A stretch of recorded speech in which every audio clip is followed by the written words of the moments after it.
আসসালামু আলাইকুম। আজকে আমি আপনাদের সাথে শেয়ার করব কিভাবে আমি লুচি আর আলুর দম তৈরি করলাম। চলুন কথা না বাড়িয়ে রেসিপিটা দেখে নিই। প্রথমে আমি এখানে কিছু আলু নিয়ে নিলাম। তারপর আলুগুলো খোসা ছাড়িয়ে আলুগুলোকে খুব ছোট ছোট করে কেটে নিব। তারপর একটা কড়াইতে সামান্য সয়াবিন তেল গরম করে এতে দিয়ে দিলাম হাফ কাপ পেঁয়াজ কুচি ও কয়েকটা কাঁচামরিচ। তারপর এতে দিয়ে দিলাম 1 চা চামচ মরিচের গুঁড়ো, হলুদের গুঁড়ো, জিরার গুঁড়ো, ধনিয়ার গুঁড়ো, হাফ চা চামচ লবণ, 1 টেবিল চামচ আদা বাটা ও রসুন বাটা। তারপর এটাকে ভালো করে মিশিয়ে নিতে হবে। মশলাটা ভালো করে মিশিয়ে নিয়ে এতে আমি সামান্য পানি দিয়ে দিব। তারপর একটু নেড়েচেড়ে এটাকে ঢেকে দিব। অন্যদিকে আমি একটা পাত্রে 3 কাপ ময়দা নিয়ে নিলাম। আমি এখানে ছোট কাপ দিয়ে 3 কাপ ময়দা নিলাম। আপনারা চাইলে কম বেশিও নিতে পারেন। তারপর এতে সামান্য লবণ এবং সয়াবিন তেল দিয়ে দিব।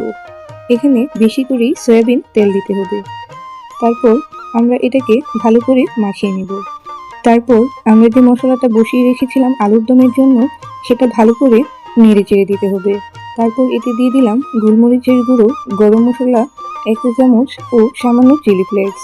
আমি এখানে সাদা গোলমরিচের গুঁড়ো ব্যবহার করেছি। তারপর এটাকে আবারও ভালো করে নেড়ে চেড়ে নিতে হবে। পরে এখানে আমরা কুচি করে রাখা আলুগুলো সবগুলো দিয়ে দিব।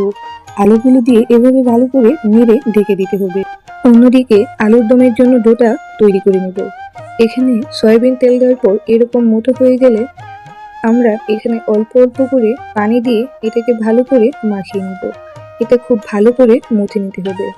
তারপর এখানে সামান্য সয়াবিন তেল দিয়ে এটাকে কিছুক্ষণের জন্য রেস্টে রেখে দেব। তারপর আমি এখানে আলুর দমটা আবারও নেড়ে চেড়ে দিচ্ছি। এভাবে করে একটু পর পর আলুর দমটা ভালো করে নেড়ে চেড়ে দিতে হবে, নয়তো করে পুড়ে যাওয়ার সম্ভাবনা থাকে। তারপর আলুগুলো ভালো করে সিদ্ধ হওয়ার জন্য আমি এখানে সামান্য পানি দিয়েছি। তারপর আমি কয়েক ঘন্টা পর, আমি বেশি না, আধা ঘন্টা পরই এটা চলে এসেছি লুচি বানানোর জন্য। মিনিমাম 1 ঘন্টা রেখে দিলে এই লুচিটা খুব ভালো হয়। তারপর এখানে আমি লুচিগুলো এক একটা করে বেলে নেব। অন্যদিকে আমাদের আলুর দমটা একদম পারফেক্টভাবে রেডি হয়ে গেছে। এভাবে করে আলুর দমটা আমি পরিবেশন করে নিলাম। অন্যদিকে কড়াইতে বেশ খানিক সয়াবিন তেল দিয়ে লুচিগুলো ভেজে নেব। এখানে আমি লুচিগুলো ভাজার সময় কোনো ভিডিও নিতে পারিনি। তারপর এভাবে করে লুচিগুলো ভাজা হয়ে গেলে আমি আপনাদের খেয়ে দেখাচ্ছি।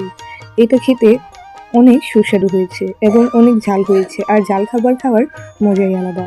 এভাবে করে আলু নিয়ে লুচির সাথে খাওয়ার মজাটাই আলাদা। আমার ভিডিও যদি ভালো লাগে অবশ্যই ভিডিওতে একটি লাইক দিয়ে চ্যানেলটা সাবস্ক্রাইব করে দিবেন। এতক্ষণ ধৈর্য সহকারে আমার ভিডিওটা দেখার জন্য আপনাদের অসংখ্য ধন্যবাদ। এরকম আরও ভিডিও পেতে হলে অবশ্যই কিন্তু আমার চ্যানেলটা সাবস্ক্রাইব করে রাখবেন।